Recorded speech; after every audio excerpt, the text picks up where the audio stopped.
Hello everyone, welcome to my channel. My name is Xony, and today we're going to have some more stories from Reddit. But before we start, it would be so much appreciated if you would subscribe to my channel, like the video if you enjoy it, and maybe leave a comment down below. These simple clicks would mean a lot to the future of this channel and really reward the effort that I put in every day. And now, without further ado, let's go.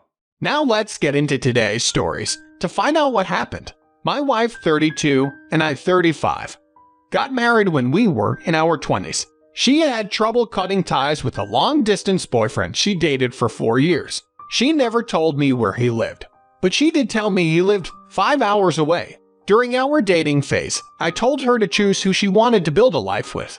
I left her alone for a few days, and she showed up at my house appearing cleansed and pure of heart. She said goodbye to him for real and blocked him on all platforms. She was ready to take this next step into adulthood and responsibility by committing herself to me. I was pleased, but even after she did this, I still waited 2 years before proposing. A little before our wedding, she got kind of antsy, but she disguised it as healthy anticipation. After we were married, she seemed much more at ease, like she finally moved on and was settling into her new life. A whole year after we were married, she started friendships and daily communication with her coworkers. Our marriage was wonderful for years, but I didn't know that for much of the time. She was talking to her ex again. Another thing I should have looked into a little more was how my wife begged me for money. I didn't know it, but she was paying some of AP bills and buying him things. Our utility bills were barely paid down enough to avoid shutting off. I checked her phone one morning when she forgot it on the way to work. She came back for it, but by then I saw and copied all I needed to.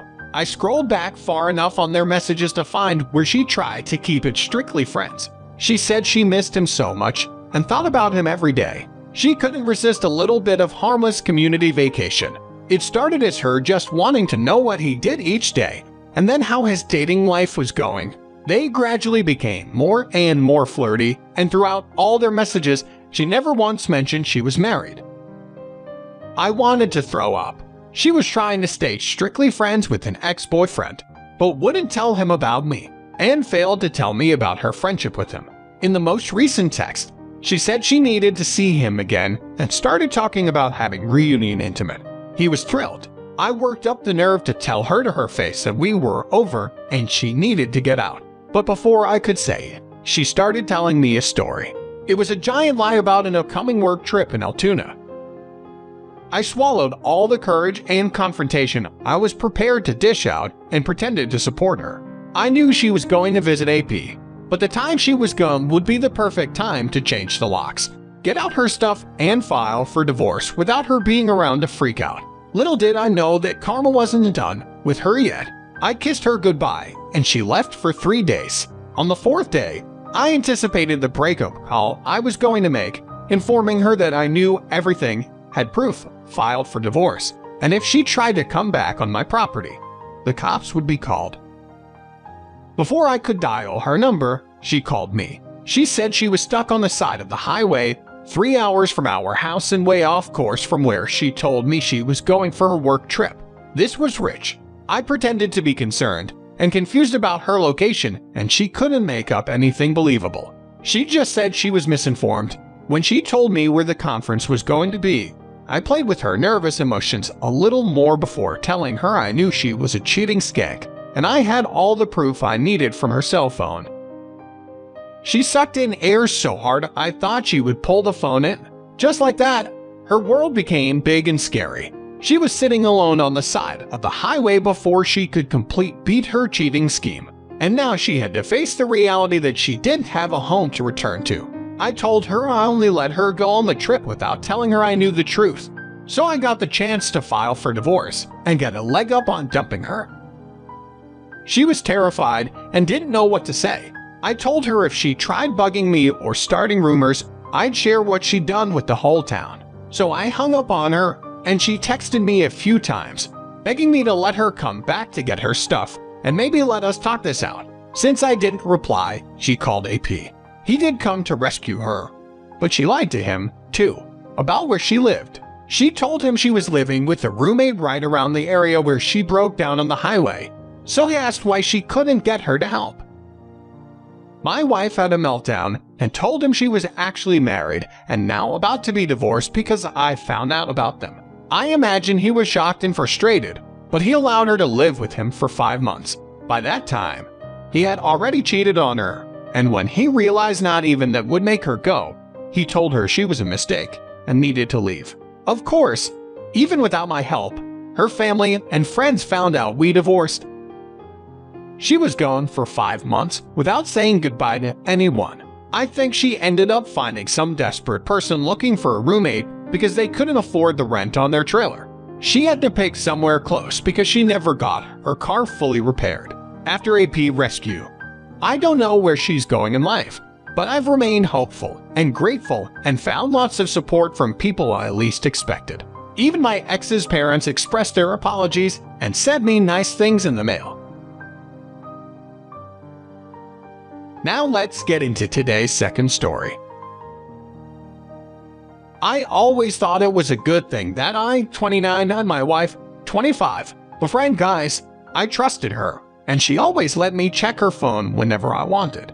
Because of that, I didn't check it at all. Really, I knew she was friends with a guy we'll call AP. She never told me she was going out with him specifically. She'd just say friends. A lot of nights I'd go with her and see her interact with AP among other friends. It looked natural and guilt-free. Even though the guy was an obnoxious idiot, they didn't look nervous or flirtatious or anything. Now I know that on nights I didn't go with her, she was seeing him alone. I never would have thought my nice, sweet, charismatic wife would be romantically interested in this butthole. Most nights when we were out with him and other friends, he wouldn't pay for himself. He never offered to treat the group to drinks, even though the rest of us did it every once in a while. I was starting to see him as the least desirable of all my wife's friends. That's why it was so much worse when I arrived home one day to find him walking out of my house with my wife. I blew up on them asking why he was here. He started stammering and acting like the idiot he always was.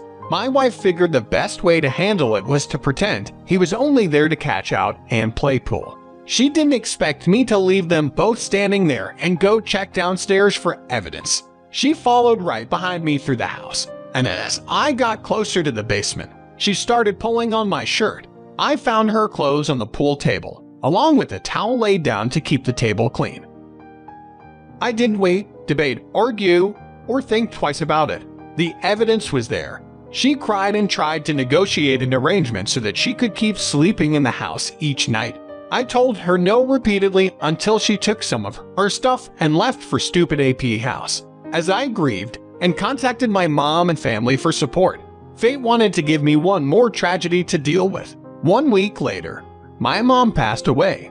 It was a really terrible time for me, but even during this time, I didn't consider reaching out to my ex.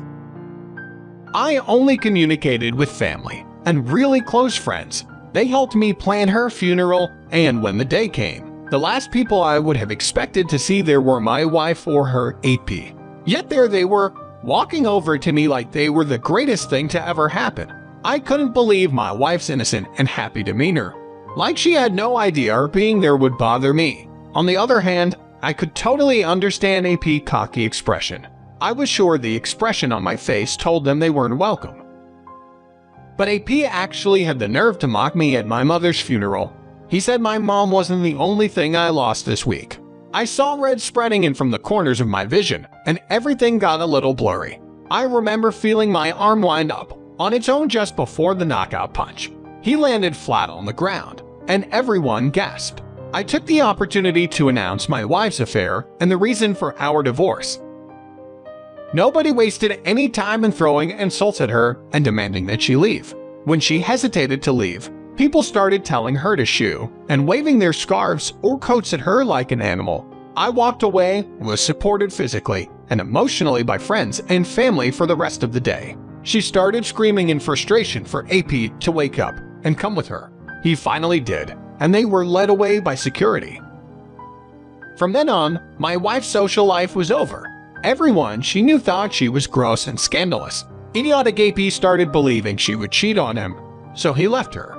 Maybe he got a little wiser because of all this. After the divorce was final, my ex was admitted to a mental institution to try to get a handle on her extreme depression and remorse. She felt like she didn't know who she was, and she apologized to me at least once a month.